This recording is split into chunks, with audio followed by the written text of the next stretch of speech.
Hi everyone. It's been quite a while, and for a couple reasons. I've been trying to make videos because okay, you know what? Let me start over. So, when I posted that one video, I forget what it was. It was not I don't forget what it was. I'm just struggling to talk. Anyway, the video with the rails. Is that well, look at that. The video with the rails did very good after like a month of it being out. It got to like 7,000, a little bit over that, and still going now. And I think a lot has to attribute with the fact that it's something that's more searched and there isn't much topic about it. And I thought, man, I want to put out more things of this quality so that I can reach more people. So I made the animated video about how to disguise your redstone because that's a video I've always wanted to make, and I had a good concept for it, so I decided to make it. That did not do as well because I think it had everything to do uh, with what people are searching up. No one's really searching how do I disguise my redstone. That's just something that pops into your feed, and you think, oh, I'll click it. My stuff won't pop into your feed if there's no reason for it to, and I'm not, and the stuff that I make isn't super popular. So then I thought, well, if I wanted to get my name out there so that my stuff can reach people, then I should start putting out more stuff that people care about, or at least are more widely searched, so that I become relevant enough for YouTube to, you know, give me a space out there. And once they can, then that means I have a platform to start making things that I am proud of, and that way I can say the things that I think are important. But that all requires me to create the platform and yada yada yada. Anyway, that goes to say that I've been in that kind of paralysis of what do I want my channel to look like? I had to ask, am I making a channel to be successful in the sense of I'm going to get viewership, I'm going to um, do what YouTube likes so it can spread out better or whatever. And then I thought, okay, if I did that, then what would that look like and what effort do I need to put into it? That all came down to the fact of I didn't have the time or direction to do that. If I wanted to do that, this is a terrible idea. I'm not going to do that. You know what? I know what I can do. Um, anyway, if I wanted to do that, I probably could make content that's very popular and serialized, not serialized, very popular and clickable, and it would do well for getting me out there and help me out with all that stuff. What it wouldn't do is give me that feeling of freedom to of like creative expression. I'm making something that I'm proud of. I'm making the things that I wanted to make. Because then you get to the point of when is it something that I'm actually happy with? And it's the same kind of thing of you saying like, "Hey, I want to study really hard now and not go out with friends so I can get better grades so I can have a great future." Okay, well, but what about the now? If you spend so much time working on the future, you don't enjoy the ride, and you know, it is most of the time you get to a future that you aren't happy with after all. So I thought, what is the kind of journey that I wanted to take to get there? Is, you know, taking the steps to make a very consumable media that is good in YouTube's eyes worth it? And I thought, you know what? I have other projects in the background, which is why I've been gone for so long. Those are the things that can be successful. What I'm doing now, this is for me. And this doesn't need to be great. This doesn't need to reach a big audience because this is a place for me to share what I want to share. And if that's not popular, that's fine because it's out there. And that was the point of it all, just to have it out there. Um, so I decided to make another one of the Let's Plays. And that also comes down to like, hey, I don't really want these on my channel because they're not gonna, have the professionalism that I want to show because YouTube used to be a platform where I can do stuff like this, where people can do stuff like this, but what it is now is essentially just a business. It's a platform for business. It's like a Netflix of its own. So people are making channels that are very professional, and if not professional, consistent. People know what they're putting out. People are able to give people creators are able to give consumers something expectable. And I don't really want that. The whole thing that I wanted here is to be able to give people a variety. Because I want to do so many things, and it's hard to say, well, my channel's about this, so now I'm going to do that, right? So instead of worrying all about branding and making sure everything's consistent, throw it all out the door. Because the point of this wasn't to make something successful in, I guess, what is now the traditional sense. I want to make something that is successful in my perspective. So, here we are. The real reason why I wanted to make the video was I was, so as time of recording, and I think the day before upload, I knew that the MCC Ender Cup was happening, and I, just tuned in around like 5 o'clock because I wanted to see what was up, to see what was happening, and I saw a message in it saying, oh, we're gonna wait, we're gonna take a break, or I guess take a pause before the next game starts, so Aphmau can rejoin. And I was like, man, Aphmau is a name that I haven't heard in years. It had to have been like, I want to say 5 years since I heard that name. And I was like, man, watching Aphmau as a kid was a big deal. I would love coming home from school to watch the Minecraft roleplays, to see the next episode, to see where the story's going. Not only that, before then, when she was just doing Let's Plays, I was watching. And then she transitioned to RPs, and that was a lot of fun watching the story unfold that she was telling, and she got to tell, and that I could imagine so many great things that she was just doing. And it was so exciting because like she was just another person. There wasn't a cabal of writers in a room trying to make sure they make the best story. And this is where my mic cuts out. What happened exactly was I bumped the microphone with my arm and it unplugged it, and I thought, oh man, haha, and then it just kept talking for the rest of the video. So this is me in VoiceOver to re-record it all. It'll hopefully be quicker because I don't have to worry about playing Minecraft at the same time. So, we were talking about Aphmau, and we are talking about, watching her in the MCC Club, or in the MCC Ender Cup. When I was on her channel, I saw a video, basically titled, like, it was like an animated video clip with Loving Caliber, which is a band that she used to take a lot of music from for her introductions, for like her role plays and such. I was like, I'll watch it just to see what it's about because it's new, and I haven't seen any mention of, like, I guess, the past in forever from her. A lot of the stuff that I've seen from her, and I haven't seen a lot, was, kind of like the kid content, the hide and seeks, or, the thumbnails that didn't really appeal to me. And once it started going in that direction, I thought, okay, I think my time with Aphmau is over, which was very sad, but I suppose that's just simply how things go. So, I was gone for a while, and having come back to that, I think it was like 5 years that I was gone. When I came back, I watched that, and it wasn't what I expected, because I was watching it, and it was a fully animated adventure, not adventure, but music video, recounting the events of the roleplays.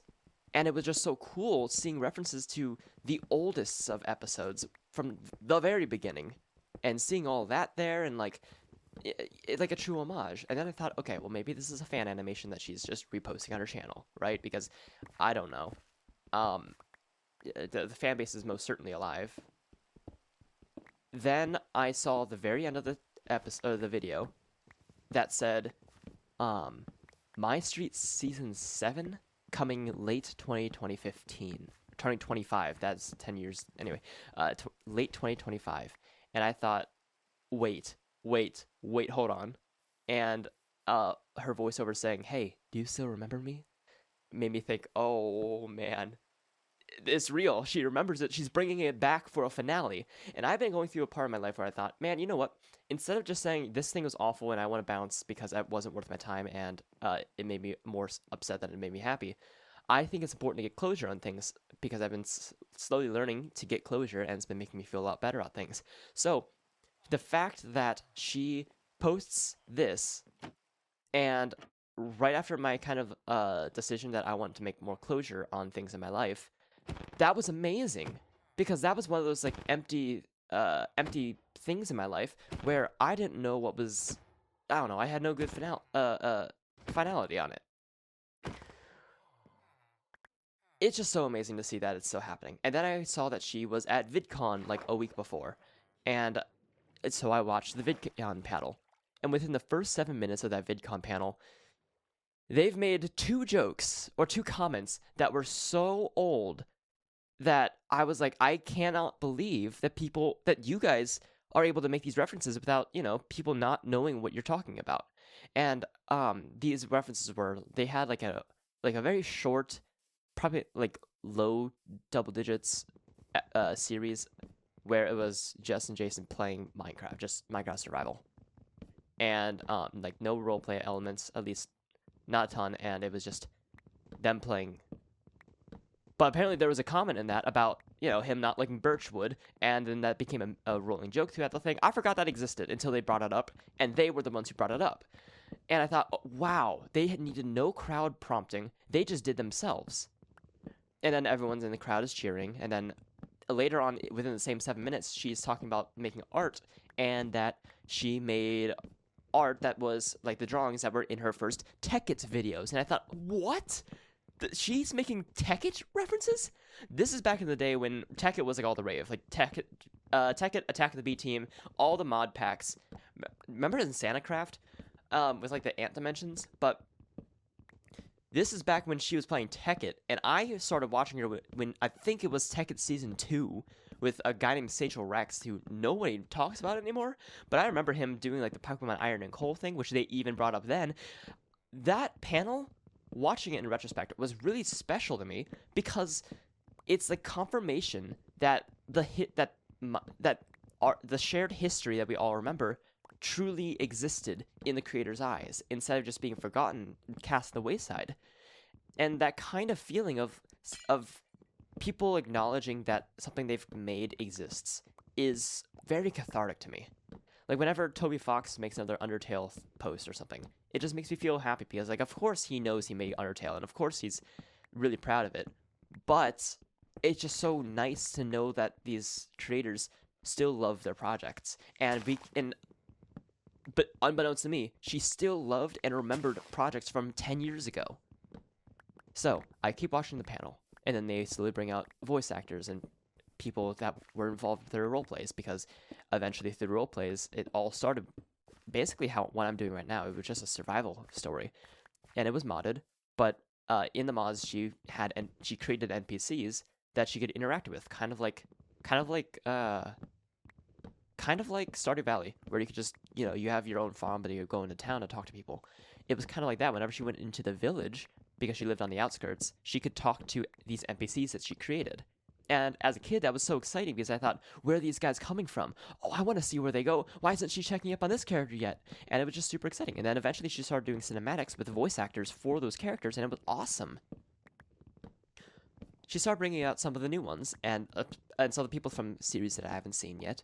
And because that was around the time that I had stopped watching. But it was incredible hearing the crowd go crazy. And then the audience was coming in to ask questions, and some of the questions were from kids saying, oh, what's your favorite Minecraft series you made?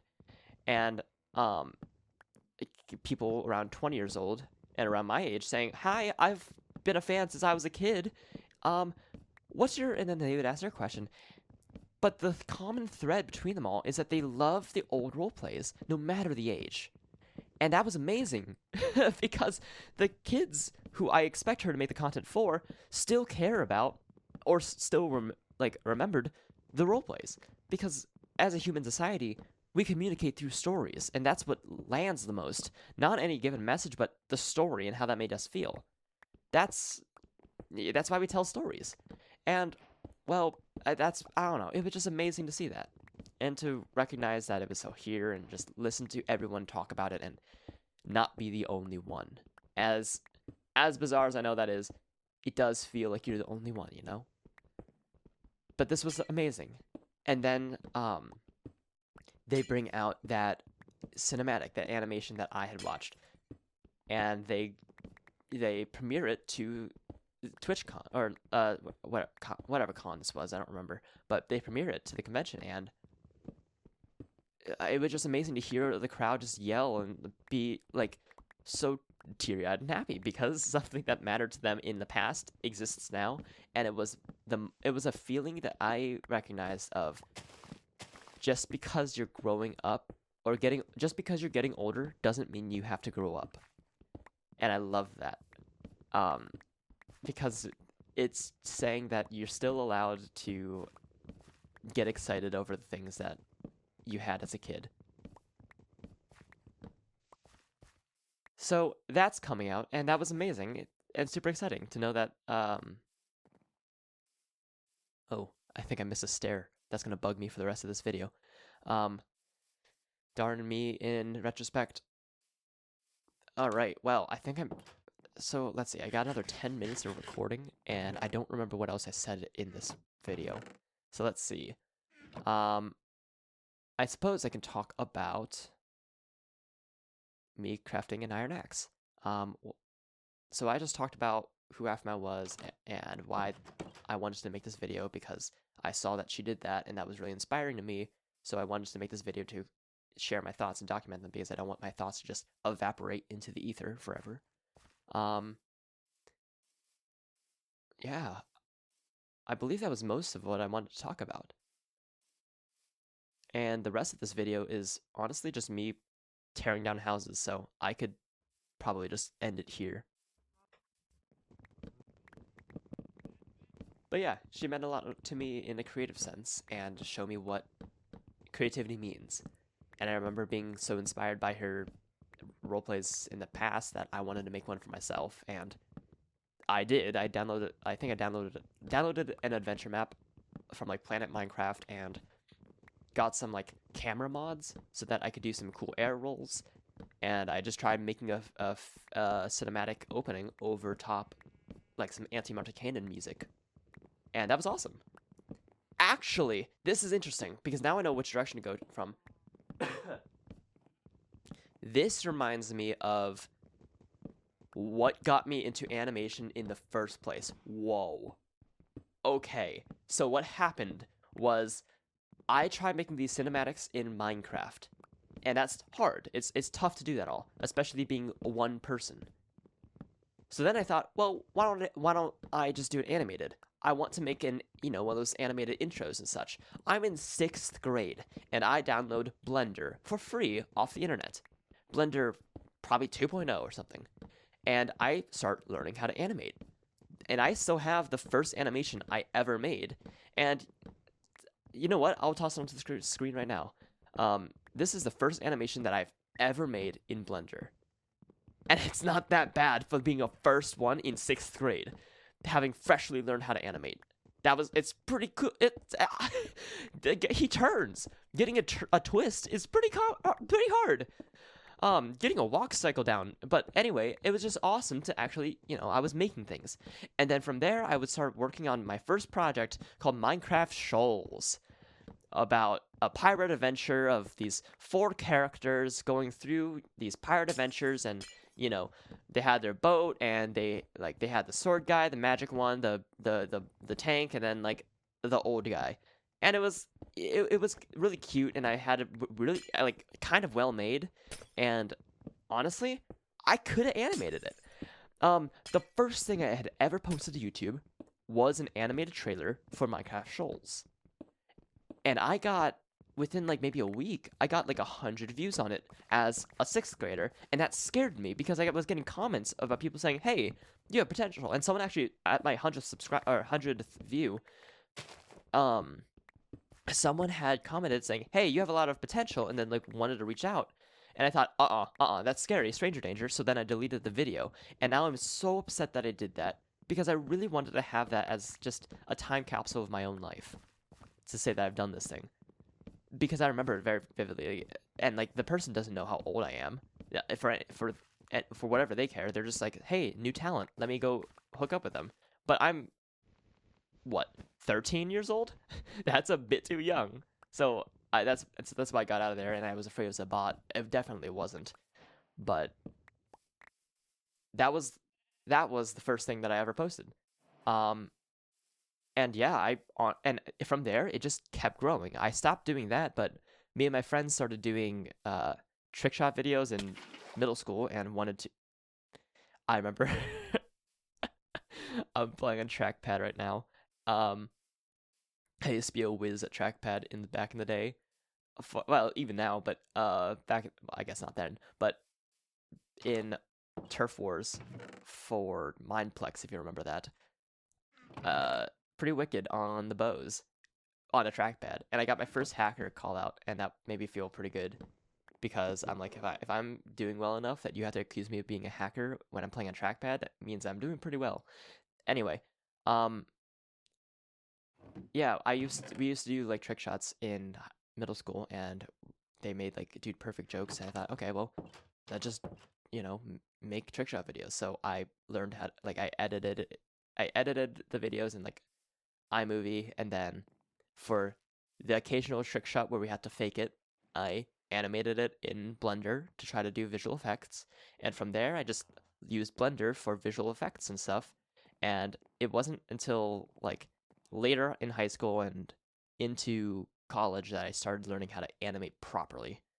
And that's where you see a bunch of the animations I made for this channel. That's some of some of my first like kind of legitimate work that isn't just cutesy little things just for fun. Um, yeah, and I've just slowly been learning from there. But it's cool to think that I can attribute my like I guess where I am now to watching Aphmau back in the day. And it's crazy to see how that kind of inspiration train goes. Um, this channel I'm not expecting to get a ton of traction, which is freeing because that means I can kind of create any content that I want. I kind of want to play my hand at making one of those interactive stories where it's just me playing survival, but there's things to do in the world that aren't just vanilla. I know that a lot of content now that's successful is the hypercuts and just saying this is what I've done, and look at all this, yada yada yada. But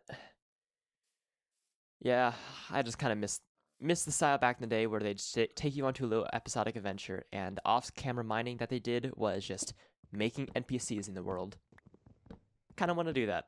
Bring back the golden age of Minecraft roleplay and machinima. Man. Because I used to watch. Nah, I won't get into that guy. A guy named Sam Gladiator back in the day when he made the Yandere High, when Yandere Simulator used to be a big deal, and everyone was playing that. His Minecraft was kind of fun, and that's how I learned. Fully off topic, but I used to watch those RPs, and they were very entertaining because he would post them like when I get off of school, so I'd come home and watch it right away because I got posted 5 minutes ago, and they'd be like 40 minutes long, and it was a lot of fun watching because it was just taking through like one of these RP school days, and they're kind of comedic, but they also had kind of serious stories, and a fun cast of characters, and that's the first time I ever saw who Grian was, because they brought him in because Sam, Tardis, and Grian were all homies back in the day, and I thought, okay, let me watch Grian now, and he had a bunch of building tips, and then he started doing build swaps with Tortoise and stuff, and eventually he started doing the Evo Let's Play series, and then after Evo he joined Hermitcraft, and I remember watching him join Hermitcraft was a huge deal because because he I don't know, I had heard about Hermitcraft and it was just cool to see him joining it, but that inspiration topic might be a conversation for another time. I think I'm wrapping up. I think this is most of the I think I've already voiceovered the things that I needed to say for this video. I'm gonna try my best not to kick my microphone next time so I don't have to do this again, because voiceover recording is not the most fun. Well, without a script. But yeah, I think this is about where I wrap off the video. So yeah, thank you very much for listening to me ramble. I'm sure there will be another one when more big news comes out.